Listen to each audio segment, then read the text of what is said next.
The gentleman here before, I can understand Malayalam because of a few family members, and I grew in a neighborhood which was full of people from Kerala. Of course, I can't speak the language. I wish I could, and I could gather from the speakers concerned about the various contours that we are speaking, especially the gentleman who spoke last about egoism versus why nationalism is actually a facade for all things egoistic, which is true in a way.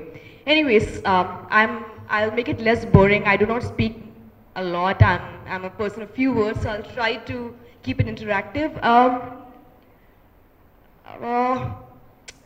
When asked to speak about nationalism, I personally have the added responsibility of proving my nationalism because I am Rana Ayyub. Much more, the responsibility of proving my nationalism is a lot more pronounced than perhaps it is for you.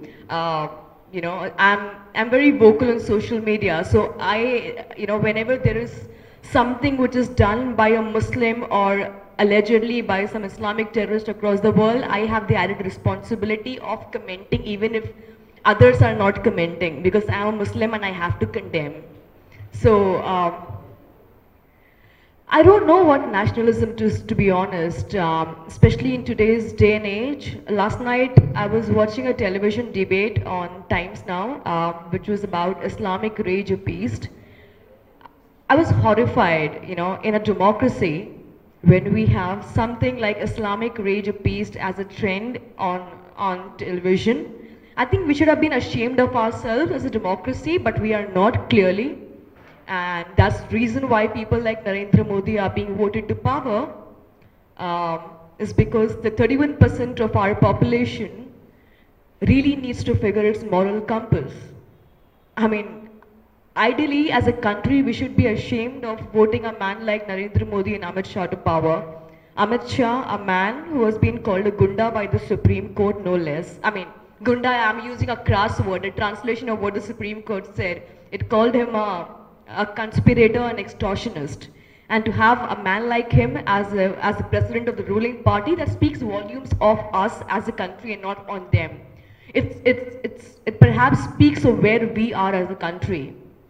Today, the people who are talking about nationalism are the same people who during the freedom struggle were nowhere to be seen, who were serving the British, who connived in killing Mahatma Gandhi, and we are speaking at Gandhi Bhavan, and today these same people are setting the contours for nationalism.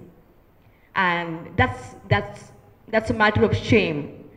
And these are the same people who are now trying to appropriate Ambedkar and Vallabhbhai Patel. They want to set that as a counter narrative to what Gandhi stood for and what Nehru stood for. I'll talk briefly about Gujarat Files because that's what I'm most comfortable talking about. That's what is my area of, that's what I've been talking for the last 1 year. I mean, ever since the book released in May last year, I've spoken at some 200 odd events and I'm saying the same thing all over again. But I believe it's really important to speak and I must speak. Gujarat Files for me is an act of nationalism in itself. I'm not gloating about it, but it was easily something I could not have written. Tehelka was happy in giving me another promotion in return for not talking about the fact that they had not published the book. But I could not sit with this investigation that I did on my conscience every night. This was an undercover investigation where I became this Brahmin girl, this Kayasth girl, Maithili. Maithili is the name of Sita, and Tyagi again, which is somewhere between a Brahmin and OBC. And I infiltrated the rank and file of the Gujarat bureaucracy and the cops, etc. And all of this happened after I got Amit Shah behind bars in 2010 May on charges of conspiring to murder Sohrabuddin and his wife Kausarbi. Today, the same Prime Minister is talking about and is very concerned about the rights of Muslim women and talking about triple talaq. And it's all in the realm of nationalism. But the media of my country has so easily brought this idea of nationalism sold by the government that it has developed amnesia over the Prime Minister's past. He is the same man who looked the other way when women in Gujarat were being raped, burned, and killed. He is the same man under whose leadership Ishwar Jahan, Kausar B, and Bilkis Bano and hundreds such women were brutalized. And today, the media of my country believes it's unpatriotic to talk about these things. When I talk about them, my friends in the media tell me, come on, let's not talk about 2002. Let's forget it. It's a thing of the past. No, it's not a thing of the past. Modi is not a thing of the past. His deeds are not a thing of the past. It can never be. And that's why I keep talking about it. People believe that I'm stuck in a time warp where I'm stuck in 2002 and I refuse to see Modi and his development agenda. I do not see Modi's development agenda. I do not see his nationalism. If you can see it, perhaps good for you. I do not. So Gujarat Files was basically after I got Amit Shah behind bars and I realized that there was a lot more to be uncovered, understood about Gujarat. So I went undercover. I stayed in a small room at the Nehru Foundation, ironically, in Gujarat as a student, as a filmmaker from the American Film Institute Conservatory. I got a fake iCard. I got fake SIM cards, under a fake name. And I was operating as this bigoted foreign filmmaker with her heart in Gujarat who hated minority appeasement of Muslims and who loved the bigotry that was displayed in front of me. So when PC Pandey, who was the Commissioner of Police, would tell me that, how he loved the fact that Muslims were taught a lesson in Gujarat, I would just smile and, say, oh wow, and a part of me would cringe inside that, of course, the fact that I was a Muslim, it did, of course, I'm not going to suggest that the Muslim in me was not feeling ashamed of it or of the fact that I was smiling at what was being said. But I had to put up this facade of being Maithili Tyagi for 8 months, and it was the most torturous event of my life. If anybody comes today and asks me that, they want to go undercover, the first thing I'll tell them is to not do this. It's a psychological trauma that you have to undergo. To get out of Maithili Tyagi and go back to being Rana Ayyub required 5 years of psychiatric treatment, and I'm still taking anti-anxiety pills, and there's just a few things that I had to face being Maithili Tyagi, but I'm content that I did my bit. That I'm content that people call me, you're being more of an activist than a journalist. I say I'm not an activist, I'm an active journalist. I'm trying to do my job I'm trying to follow the principles that were taught to me in college unless they were flawed. So I went around initially posing with Gujarat, talking to Gujarati filmmakers, shooting item numbers, kind of, firming up my identity as this girl who wants to talk about a vibrant Gujarat and the Gujarat where everybody is treated equally, and Gujarat where Modi is, setting up, he's made great roads and highways, and one of the most developed states in India, and that's the basis on which I set up my sting operation.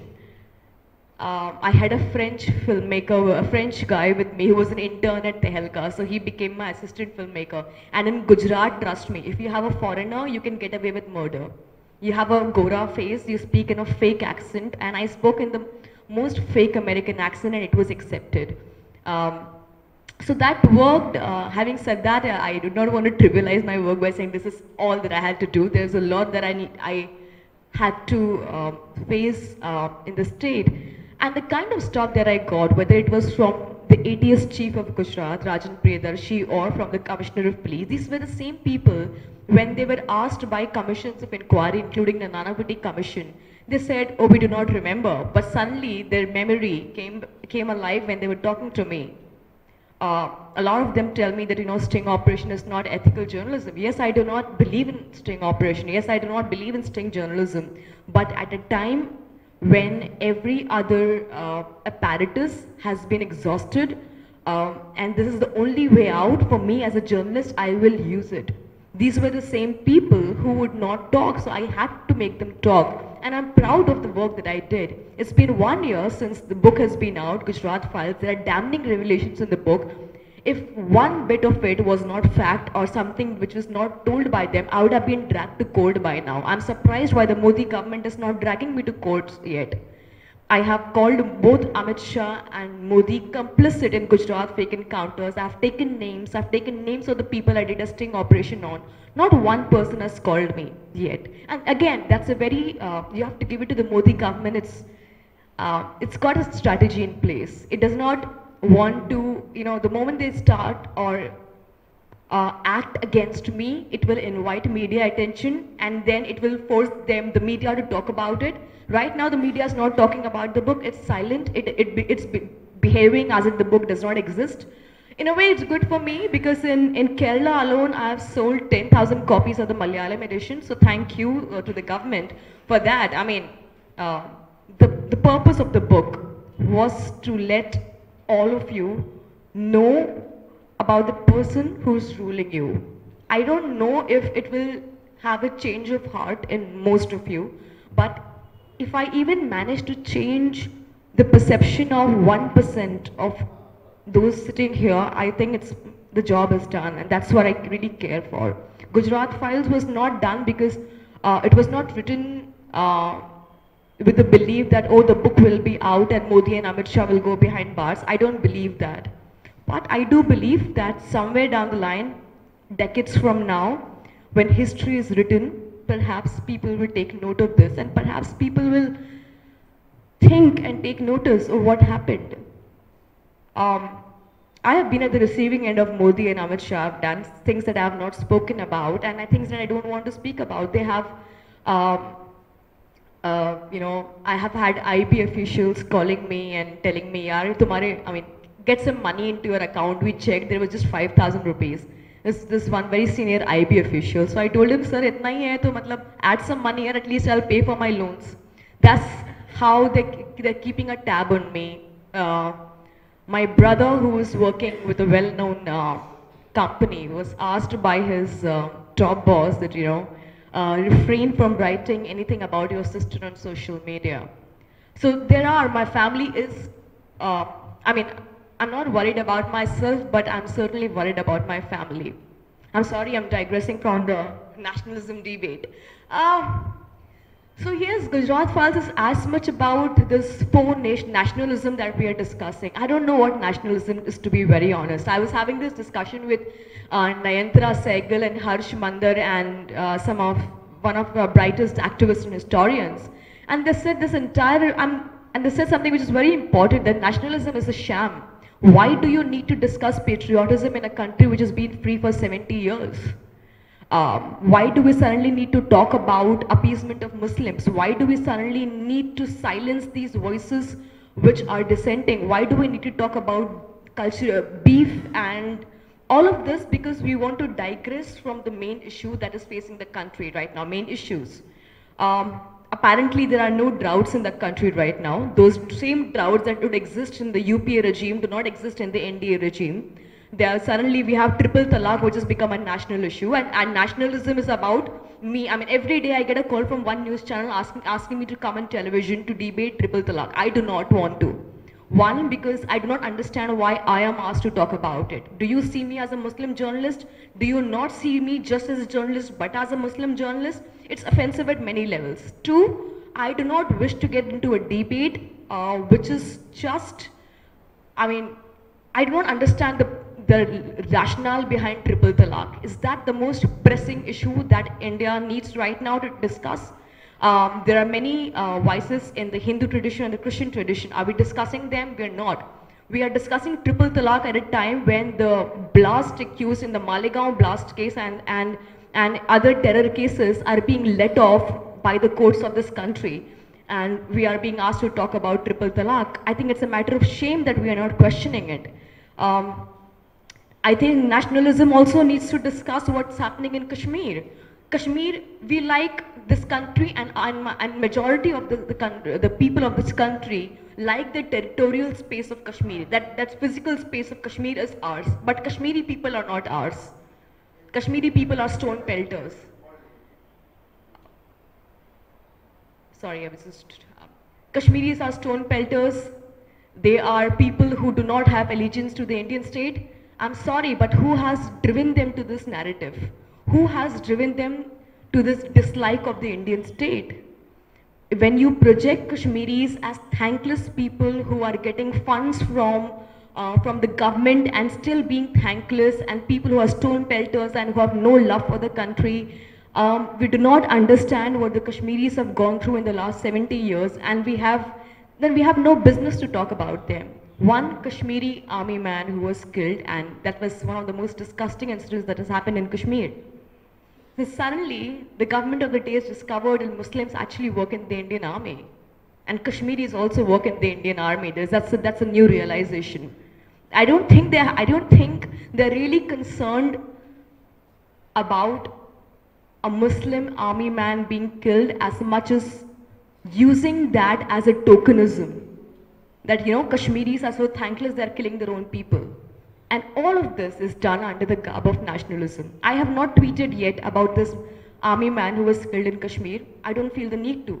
But people are asking me, why haven't you commented on it yet? Aren't you Indian enough? It's my choice whether I want to comment on something or not. That does not make me any less nationalist. Unfortunately, that is where we stand today. That if there is an attack in Pakistan, or if there is an attack in Lebanon done by the ISIS, then I have to comment because I am Rana Ayyub, and that is nationalism.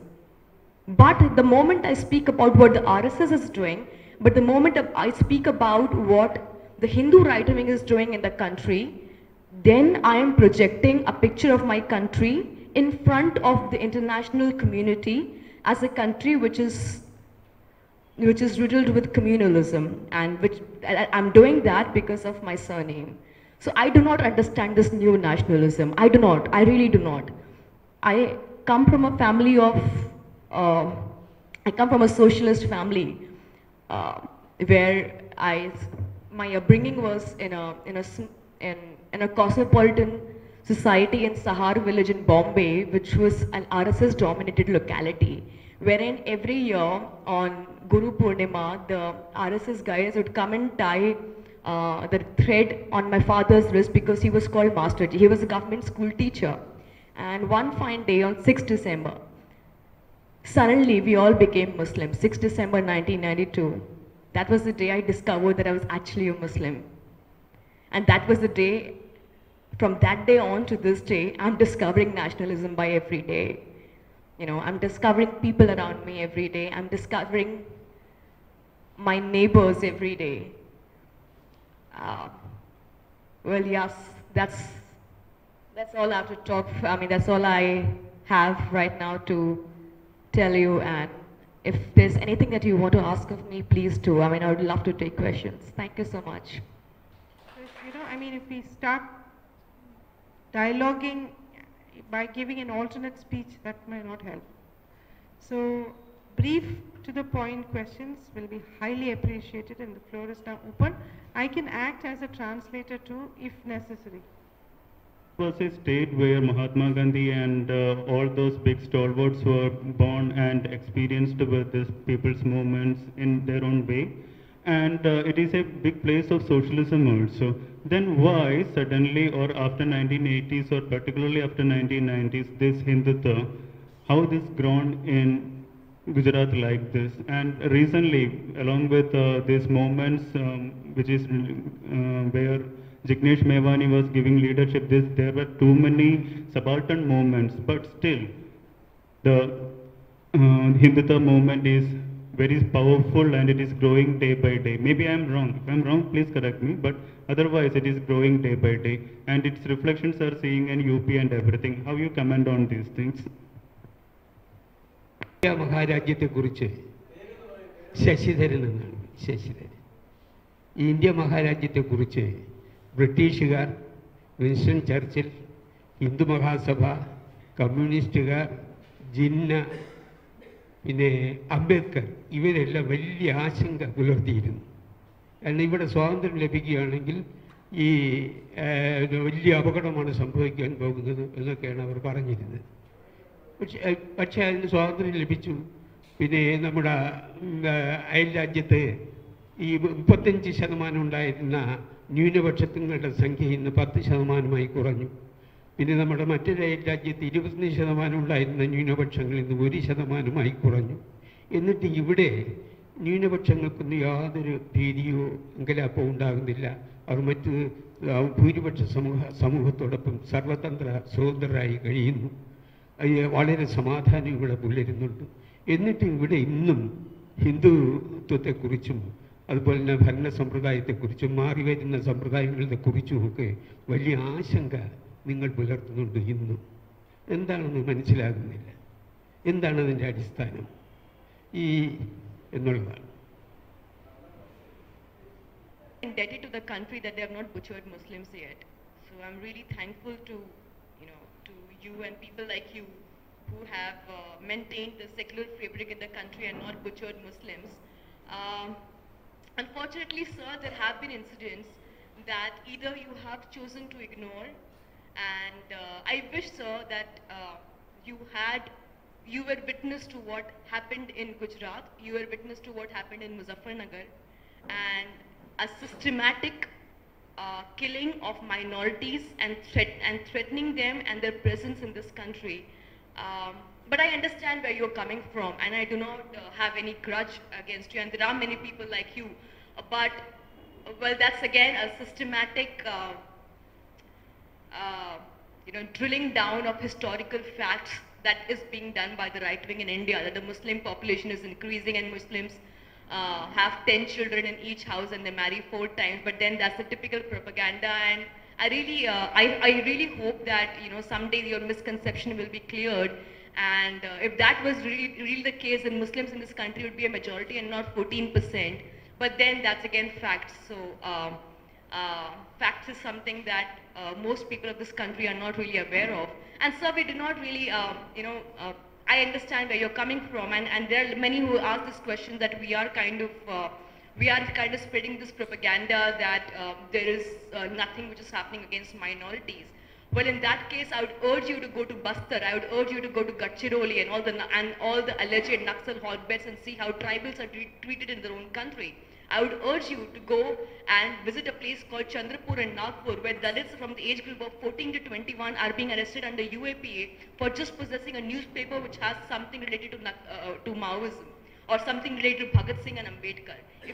Sir, I really urge you to check and read stuff and sensible stuff and not propaganda stuff that is being, spread.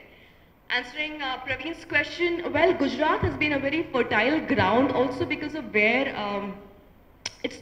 because of its proximity to Bombay, Maharashtra, wherein most of the underworld activities flourished during the 70s and the 80s. And most of the business, where the underworld business operated from Gujarat. So it was a hub for a lot of underworld activities. And that was used systematically by the government in the 70s and the 80s. And those same Muslims who were used by the government suddenly became the enemies when they realized that Gujarat could well be a fertile ground to spread communal politics. So if you see Gujarat, especially the Gujarati textbooks, which of course, I'm talking about 80s and 90s, now you have the new version. You will find chapters dedicated to Babur and the invaders and how Muslims, Muslims demolished various temples and they formed their position. So Gujarat has always been a fertile ground since the 80s. It's not been, riots did not start in Gujarat since Narendra Modi came to power. Riots have been happening in Gujarat. Communal incidents have been happening in Gujarat. What happened after Narendra Modi came to power is that he used that as a stepping stone towards power. He used fake encounters to build this image of himself as the Hindu leader who was under attack from jihadi fundamentalists. There are fake encounters that happen all over the country. There are fake encounters that happen in UP. There are fake encounters that happen in Bihar. What was very significant about of the fake encounters in Gujarat was that the chief minister would take a press conference with these dead bodies and say these are Muslim jihadis who are coming to attack me, and they work for the ISI, and they think that I am speaking for you, which is why they want to kill me. And the next day, this would make headlines in every newspaper. I remember India Today did a story in 2004 by a very senior editor, and he wrote about DG Vanzara, who was one of the top cops in Gujarat who did the fake encounters, and he said India needs officers like DG Vanzara to counter the jihadi menace which is out to target nationalist leaders like Narendra Modi. You should really go down and read this. So this propaganda has been happening since 2003, 2004. In my book, Gujarat Files, I have not made a direct statement on Modi and Amit Shah's complicity. I have left it to the reader to analyze, to make his own mind about what happened. I have put facts as they are. These are taped conversations. I have put facts as they are, because I wanted the reader to not get those opinions which have been circulating allegedly by left liberals. I wanted them to see facts as they are. So, and I wanted them to understand how politics and criminal, the criminals in Gujarat work together. Amit Shah, for instance, is not a communal guy. He was somebody who used the criminal elements to his, to basically strengthen his position. He has two cooperatives in Gujarat, of which he is the managing director. So he used a lot of these criminal elements to consolidate his position. Of course, when in 2002, when the riots happened, there was a reason Modi looked the other way, because he realized that on the ground, people were for the first time liking the fact that Muslims were being taught a lesson. As PC Pandey, the Commissioner of Police, says in the book, that Gujaratis have been used to communal riots. For the first time, there was an attack in which Muslims were targeted at such a big level. So, I'm talking about exactly what the book says, that most of the officers confessed that Modi let them be, because it was working in his favor. Complicity is not always by acting on something or doing something or making a phone call. Complicity also happens by ignoring what is happening in the state. So I think that's how, what the ground reality in Gujarat is, more or less. You mean the Jignesh Mevani and others? And they started discussing the Patidars and the Patel movement. I do not really see any hope for that, because unfortunately Gujarat is polarized to such deep levels that the Patels and Patidar agitation might affect a small percentage, but at the end of the day, the Muslim versus Hindu is a bigger issue in Gujarat. So Jignesh Mevani and the others will be seen as an aberration to the majority politics, but that will just be an aberration. Rest assured, it will be the BJP which will rule Gujarat for the next 10 or 15 years. And I can say the same for Uttar Pradesh, where Yogi Adityanath is now in power. The BJP has found a success formula, and I think it will keep repeating this formula in every state, including in West Bengal, and for all you know, next in Kerala. These are from the last few bastions, and yeah.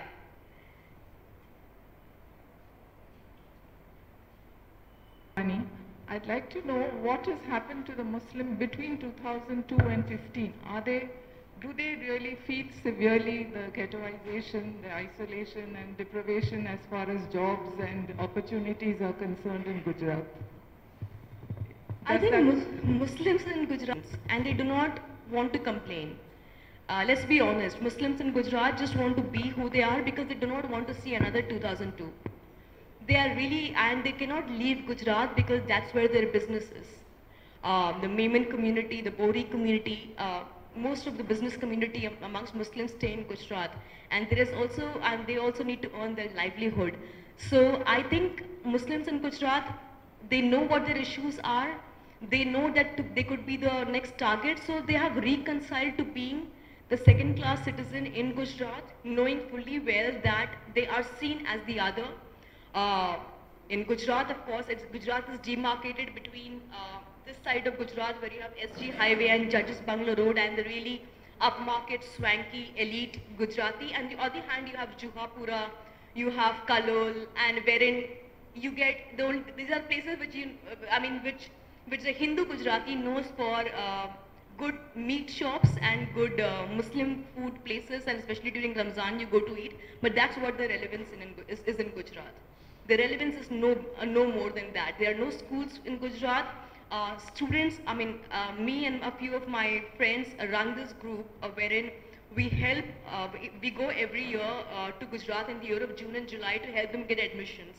And I can tell you that 60% of Muslim students who apply in the convents and English medium schools in Gujarat, either they are given a higher education fee or they are given some excuse that the students are not admitted. So they have to go to a government school or a Muslim or Urdu medium school or a Gujarati medium school. So that's the level of discrimination which is happening in the Gujarat of 2017.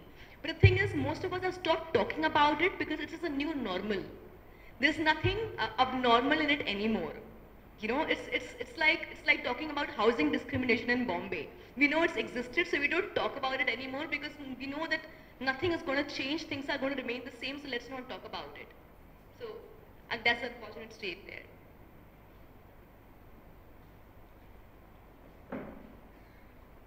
There is no Modi or Amit Shah, or in fact Modi. Could the riot be avoided? Could the Gujarat riot be avoided if there is no Modi? Well, I got two questions, first of all. And after all, the riot happened as a retaliation. You say whenever there is a riot happening over any part of India, you always see mostly will be one side there will be the majority Hindu community and other side it will be Muslim community also. But there are other community also, that Christian communities there who are very much like, if you consider if the confrontation between Hinduism and any other religion, specifically Muslim, is that of conversion or any kind of fundamentalism as such. But usually the Christian community here, from the time of their inception or missionary inception in India, they are trying to convert the majority Hindu community here, and that's happening over and still happening right now. But there was not a single case of riot between Hindu and Christian community as such. In this level, there is no bloody riot happen between Hindu and Christian communities in India.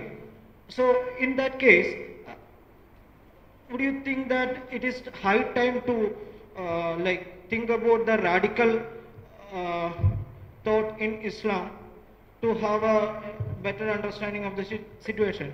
Because if it is a soft power, there is not much confrontation. See, there is soft power conversion from Hinduism to Christianity all over India, throughout India. And there is not much. You know what I find very baffling is that all of you are talking about conversion at 80% and Christians continue to be 7% and Muslims continue to be 13%. If that was really the case, then why is the percentage so static? I mean, I don't understand this. If the conversion is, and second thing, you're talking about understanding the radical Muslim mind. I do not understand that. Should there also not be an understanding or reformation of the Hindu community when they attack people in the name of cow vigilantism?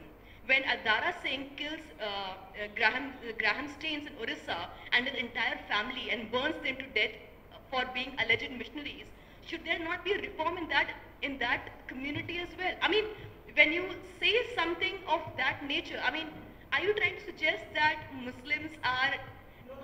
No, that was the question, right? I mean... My question is that there is not much confrontation between the Hindu majority and... No, I think there are enough confrontations. I think there are plenty of confrontations.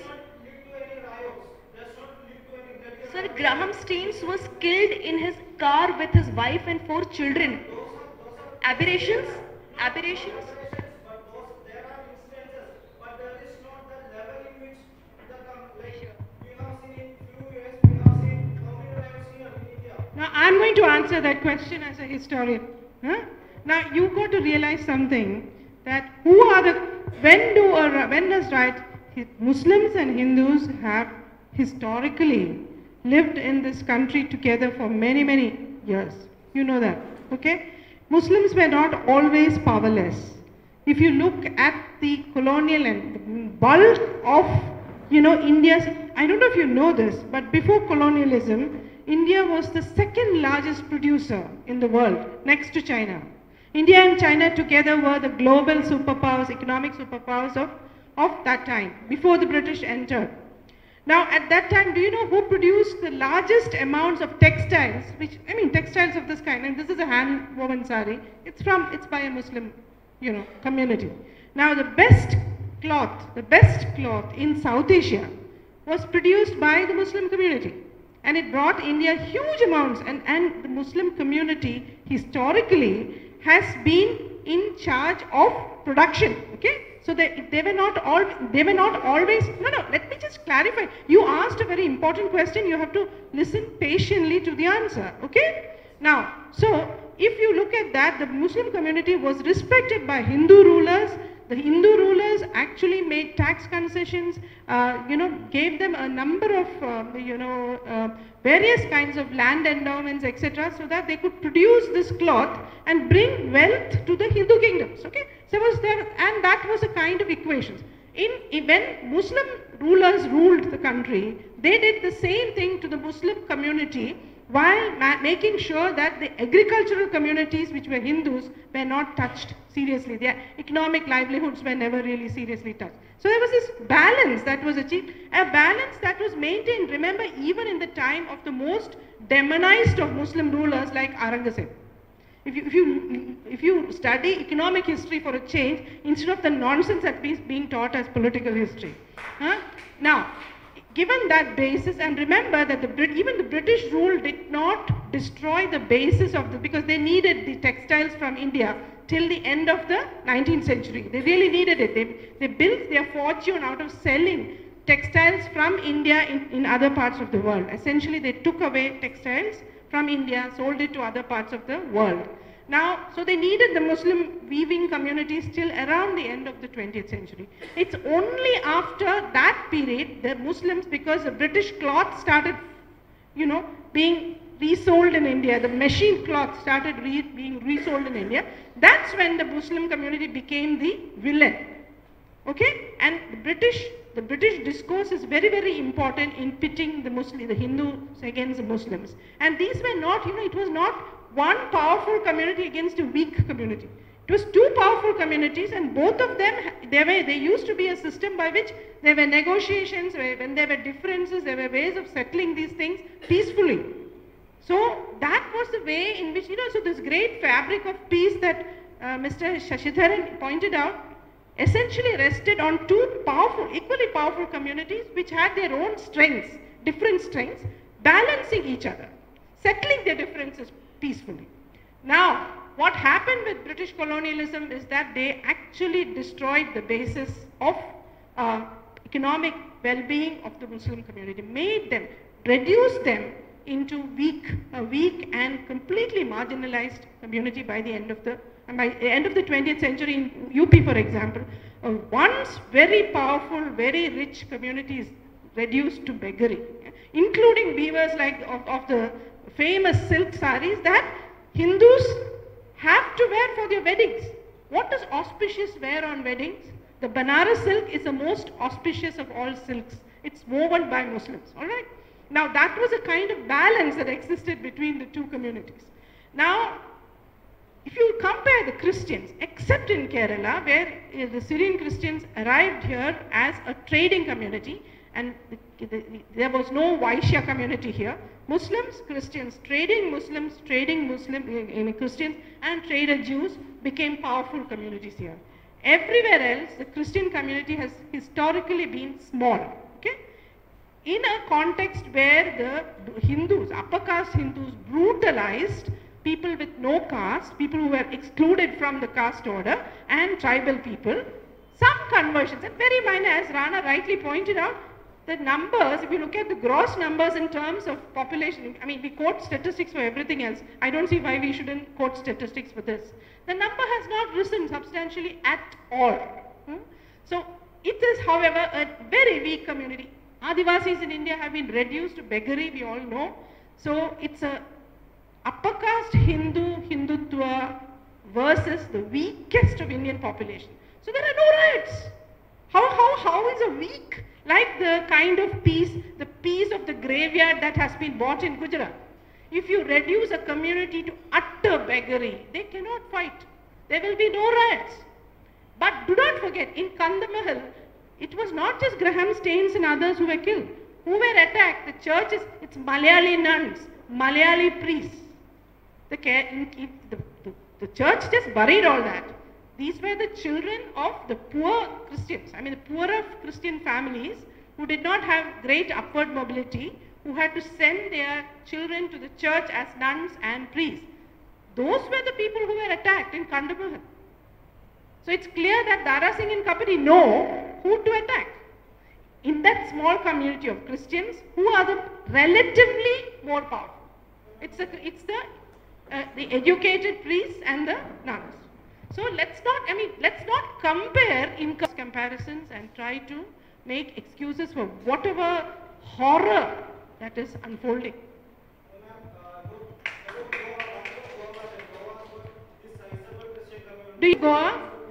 In Goa, those Christians, it starts with the Portuguese times, and the Goan Christianity is very closely adapted to Brahminical Hinduism, if you know. It's not Christianity of equals. It has a caste system inbuilt. So, you know, that way, the Christianity in Goa is pretty close to the Brahminical Hindu order. So, let's not have any illusions about what is going on in India. There's no such thing as each state in India, each region in India has its own history. Now, if you look at Northeast, you'd wonder, you know, if the kind of atrocities Indian army has committed in the Northeast, why is the BJP winning everywhere?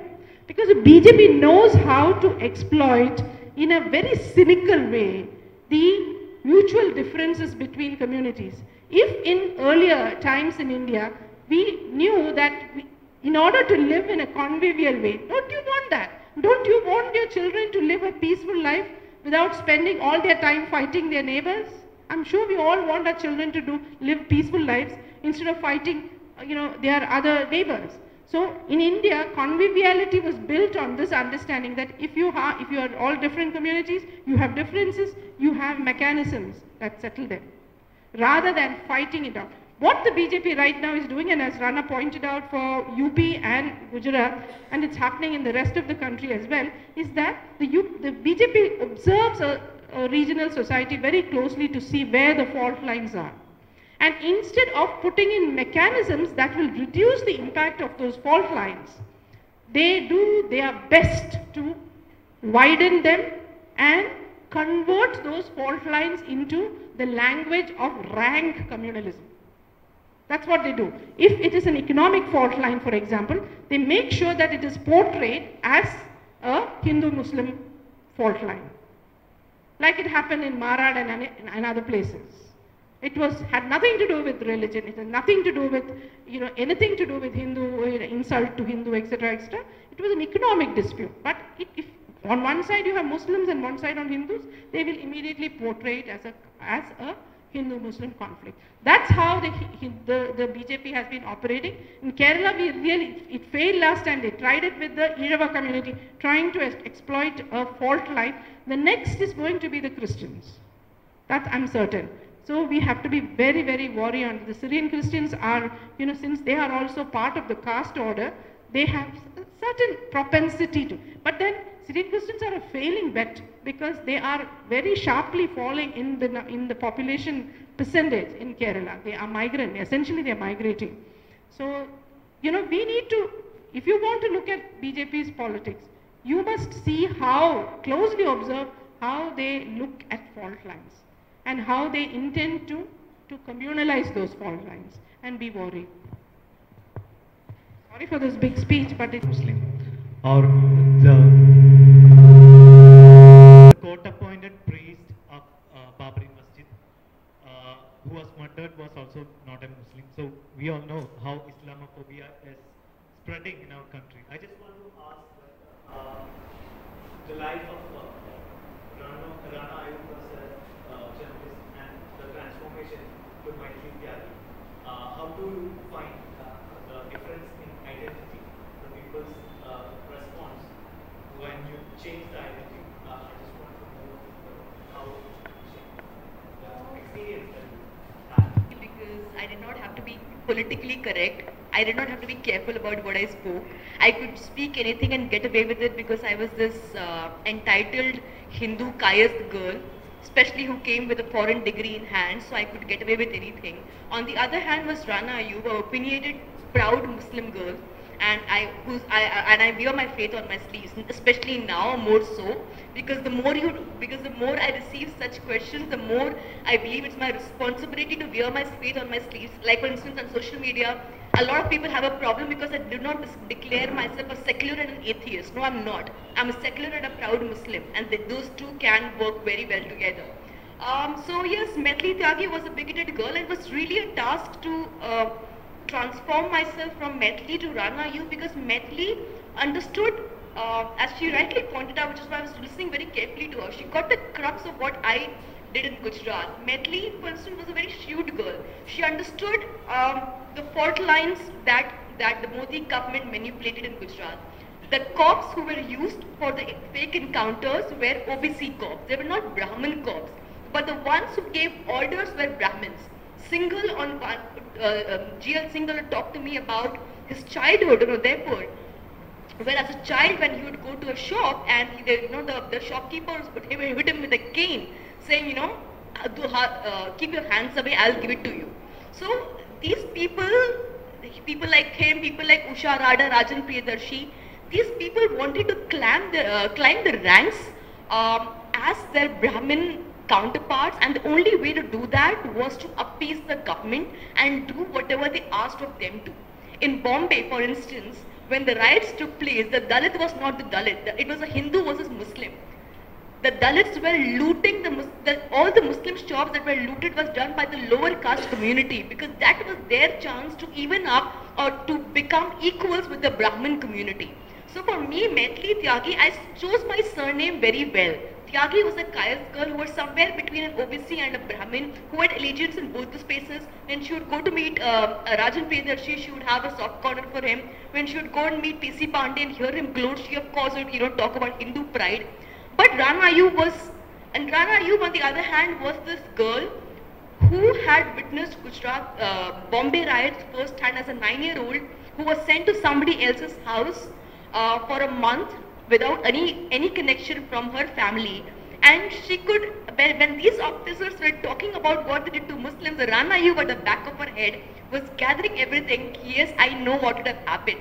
So when I had to come back to being Rana Ayyub, there was so much of bigotry in me, to be very honest. And then I realized that 8 months of being undercover and being with these people, I was suddenly developing a soft corner for them. I was developing a soft corner for Singhal, and I understand how politics works. I mean, if it had that kind of an impact on Maithili Tyagi, imagine the kind of impact it has on people who are less privileged, who are said the same thing over and over again in speeches even today. So yeah.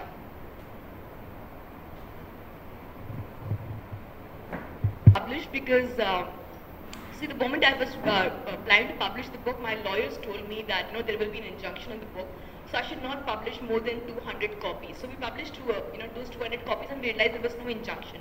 But when it came to the tapes, see, the tapes have not been tested by the forensic lab, right? They have to be given to the SIT. Now, if I put out tapes that have not been tested by the forensic labs, there are various IT acts which can be pressed on me. So the moment I do that, the government, I am giving this on a platter to the government that come arrest me. So I have to play my card very carefully, which is why I've been urging the SIT in my tweets and my letters that call me to present the tapes. The SIT on its part is not calling me.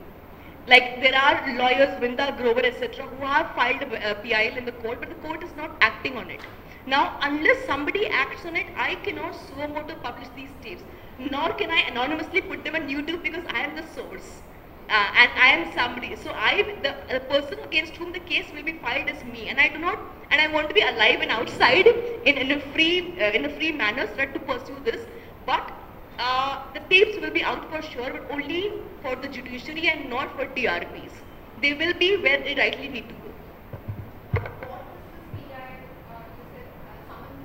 If someone files a PIL, so there was a PIL by Lawyers Collective, of course, which saw the government file a case against them just one day after my book launch. When Indra Jaising spoke about at my book launch, her entire Lawyers Collective was attacked, and they said that they're violating FCRA norms. So that's happening. So they were supposed to file a PIL. They had to take a step back because, you know. So now I'm just waiting for a Lawyers Collective to actually approach the court, because I don't even have a lawyer for that matter. You know, because the people, the lawyers who have approached courts, their cases have been dismissed. Ideally, the SIT is still investigating. It's not closed the case yet. So ideally, the SIT can still ask me for the tapes, which is why I'm really looking forward for the SIT. I'm really tweeting, I'm talking to people. I've sent 2 letters to the SIT. They have not been addressed yet. I wish these tapes were released by Tehelka in 2011. That was the time the SIT was... the SIT was still acting on it. Perhaps justice could have been done. I know we talk about, and perhaps we would not have been given this false narrative of Modi given a clean chit. Modi was never given a clean chit because he was never accused in the case. We have to understand that. So, you know, this entire myth about Modi gets a clean chit, no, he was never given a clean chit. And I still have hope that the day the SIT tries to be independent and perhaps, you know, decides to give this, you know, see and just look at the tapes, perhaps justice would be done. Have we had any mass petitions to the SIT on this? I think, you know, Samaagati could actually, if you are interested, and this is a great theme for a conference, perhaps one thing that the Samaagati collective could think of is to initiate a 1 million signature petition from all over the world. We could actively campaign for it in wherever we are, and, you know, try and see if that makes any difference. I mean, we just need to keep the issue alive. There will be a time when all the chickens will come home to roost. I'm certain on this. History, anybody who has done history will know. There will be a day when all these acts will come back to the doer, you know, for sure. But we have to keep the issue alive. Now, I'm certain that Rana is not going to be attacked sometime soon, because they know that attacking her will directly, you know, bring media attention, national attention, international attention on her and this whole set of tapes. That is for sure. That is why, they're just ignoring. You know, I've seen this happen. It's a very common, like the Bhimapalli firing in Kerala. We have all the facts. We've been shouting from the rooftops. They just don't look at us. You know, like, okay, go on shouting. Yeah, fine. If the moment they start attacking us, then the media might wake up. So I have a feeling we need to keep this discourse going. This whole issue should be on the burner. And for one thing that we could do together, you know, is to start a petition. It's very easy to start a petition now. A well-written and maybe, you know, in conversation, drafted in conversation with Rana and her lawyers. And then we could start it. Kerala is the right place to start it. Yeah, I think we are now out of time. I mean, thank you for this fantastic discussion. Excuse me, I have one more. All right, yeah. Published because, see, the moment I was planning to publish the book, my lawyers told me that, you know, there will be an injunction on the book, so I should not publish more than 200 copies. So we published, you know, those 200 copies and realized there was no injunction. But when it came to the tapes, see, the tapes have not been tested by the forensic lab, right? They have to be given to the SIT. Now, if I put out tapes that have not been tested by the forensic labs, there are various IT acts which can be pressed on me. So the moment I do that, the government, I am giving this on, you know, on a platter to the government that come arrest me. So I have to play my card very carefully, which is why I've been urging the SIT in my tweets, in my letters, that call me to present the tapes. The SIT on its part is not calling me. Like, there are lawyers, Vrinda Grover, etc., who have filed a PIL in the court, but the court is not acting on it. Now, unless somebody acts on it, I cannot suo motu publish these tapes. nor can I anonymously put them on YouTube because I am the source. And I am somebody. So the person against whom the case will be filed is me, and I do not, and I want to be alive and outside in a free manner so that to pursue this. But the tapes will be out for sure, but only for the judiciary and not for TRPs. They will be where they rightly need to go. If someone files a PIL, so there was a PIL by Lawyers Collective, of course, which saw the government file a case against them just one day after my book launch. When Indra Jaising spoke about at my book launch, her entire Lawyers Collective was attacked, and they said that they're violating FCRA norms. So that's happening. So they were supposed to file a PIL. They had to take a step back because, so now I'm just waiting for a Lawyers Collective to actually approach the court, because I don't even have a lawyer for that matter. Because the people, the lawyers who have approached courts, their cases have been dismissed.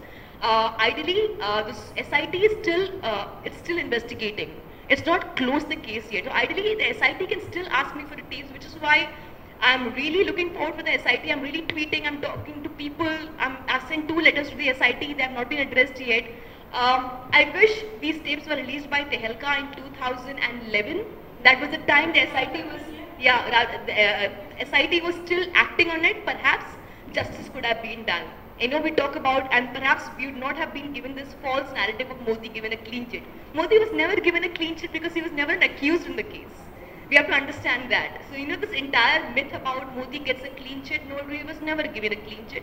And I still have hope that the day the SIT tries to be independent and perhaps, decides to give this, see and just look at the tapes, perhaps justice would be done. Have we had any mass petitions to the SIT on this? I think, Samaagati could actually, if you are interested, and this is a great theme for a conference, perhaps one thing that the Samaagati collective could think of is to initiate a 1 million signature petition from all over the world. We could actively campaign for it in wherever we are, and try and see if that makes any difference. I mean, we just need to keep the issue alive. There will be a time when all the chickens will come home to roost. I'm certain on this. History, anybody who has done history will know. There will be a day when all these acts will come back to the doer, for sure. But we have to keep the issue alive. Now, I'm certain that Rana is not going to be attacked sometime soon, because they know that attacking her will directly, bring media attention, national attention, international attention on her and this whole set of tapes. That is for sure. That is why, they're just ignoring. I've seen this happen. It's a very common, like the Bhimapalli firing in Kerala. I mean, we have all the facts. We've been shouting from the rooftops. They just don't look at us. Like, okay, go on shouting. We're fine. If the moment they start attacking us, then the media might wake up. So I have a feeling we need to keep this discourse going. This whole issue should be on the burner. And for one thing that we could do together, is to start a petition. It's very easy to start a petition now. A well-written and maybe, in conversation, drafted in conversation with Rana and her lawyers. And then we could start it. Kerala is the right place to start it. Yeah, I think we are now out of time. I mean, thank you for this fantastic discussion. Excuse me, I have one more. All right, yeah. And secondly, the fault lines that you mentioned that is created in India between the Muslims and Hindus of India, that's a global scenario as well. So what do you think the fault line begins as such? Or do you think that what is happening in India is only a repercussions of global fault lines? And 3, of late we are witnessing not just Hindu-Muslim riots as such. We have large-scale OBC versus SC riots also coming. So aren't we deliberately putting them into sidelines when we are just talking about Hindu-Muslim fault lines alone? And fourthly, what do you think the tomorrows will be? I mean, you have mentioned about a lot of problems, but what is the solution for this? What would be the ideal solutions to begin with? Ideal solution is question and answer with people who do not share the view as yours. There are a few gentlemen who do not share the view with us. And that's the beauty of democracy, that we disagree with each other. And I think that's something that, we should perhaps agree here, that it's a beautiful democracy that we are living in. And I appreciate that these gentlemen, with their distorted views of history, also ask us those questions and participate in such events. It is very important for us to keep talking. Whether it is to an audience of 2 or whether it is to an audience of 5, it is important for us to keep raising questions. Because my question was actually, there is always truth and there is post-truth.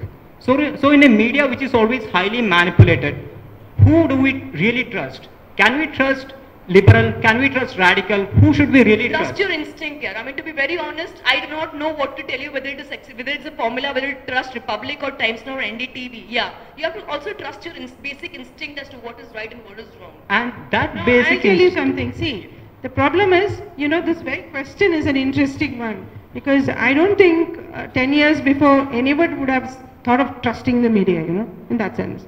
Because all media we would know beforehand is entangled in various kinds of vested interests well before, well before globalization.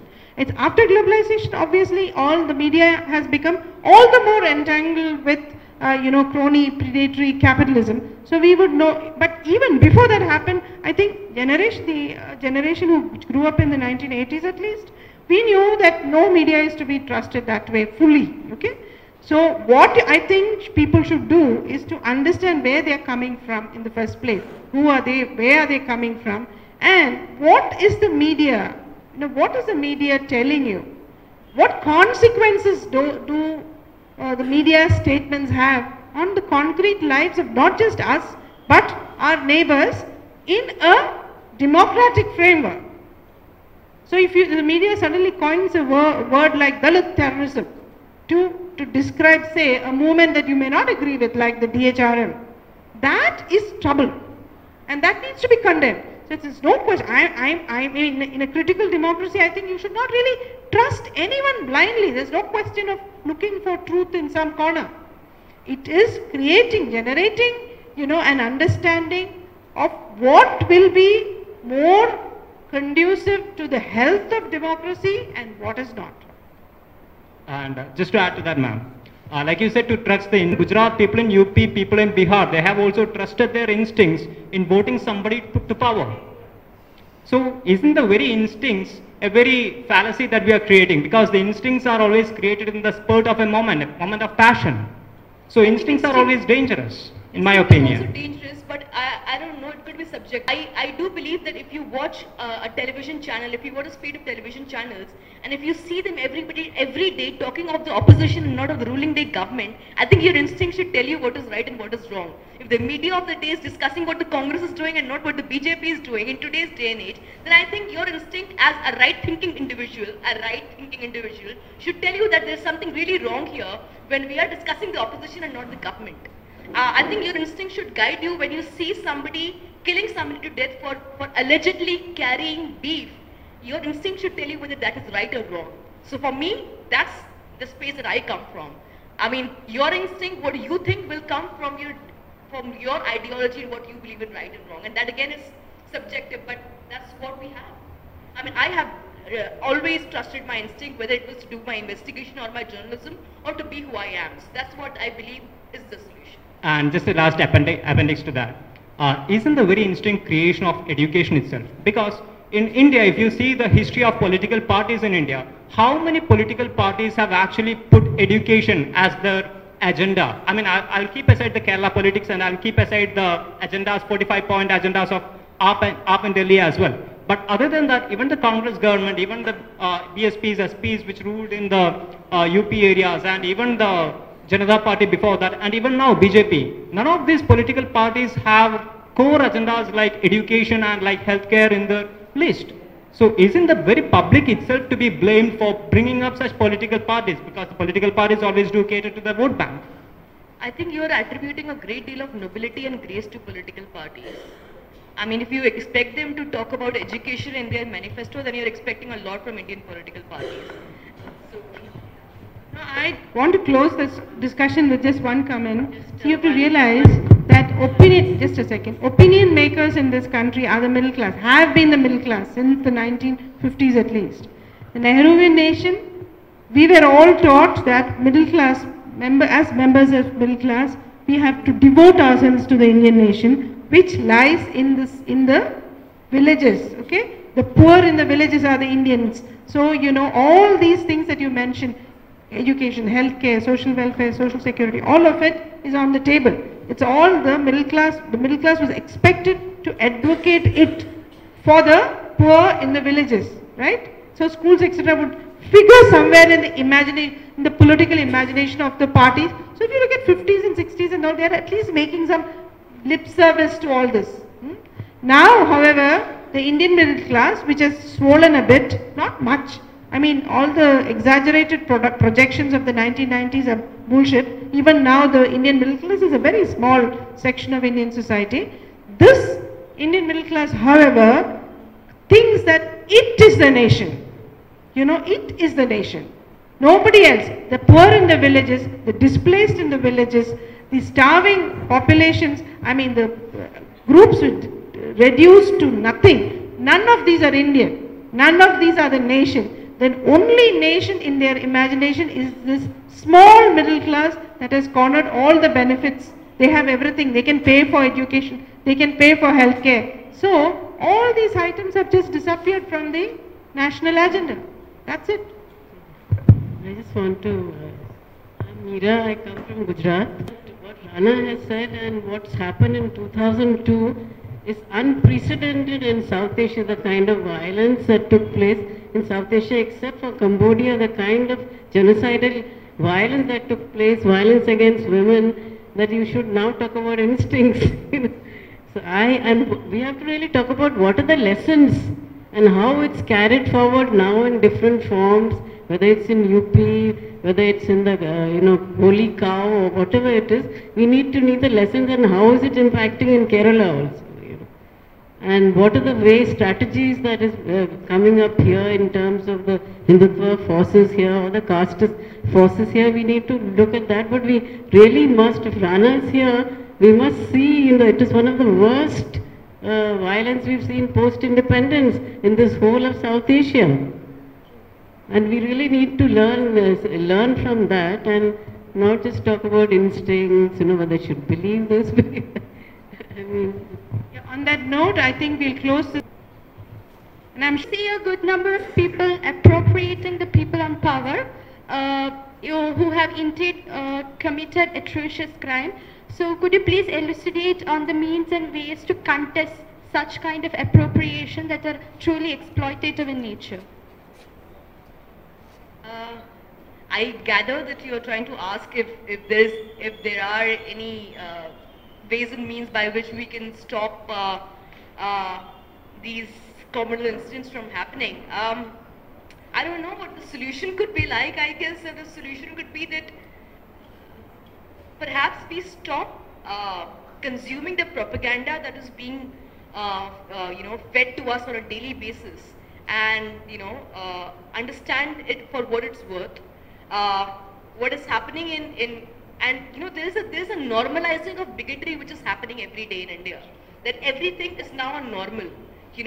What Yogi Adityanath is doing in Uttar Pradesh is now being seen as the new normal. There's nothing abnormal about it. What happened in Gujarat, what happened in Muzaffarnagar, what will now happen in many states to come, you see that model being repeated or likely to be repeated in West Bengal. And you see that a great deal of propaganda is going in West Bengal right now as we talk. We're talking about a Bangladeshi influx in West Bengal, which is increasing the population of West Bengal. Muslim population is increasing in West Bengal. Of course, nobody wants to get into the statistics of it. Nobody wants to understand that the Muslim population in West Bengal has not increased to the numbers that we are being.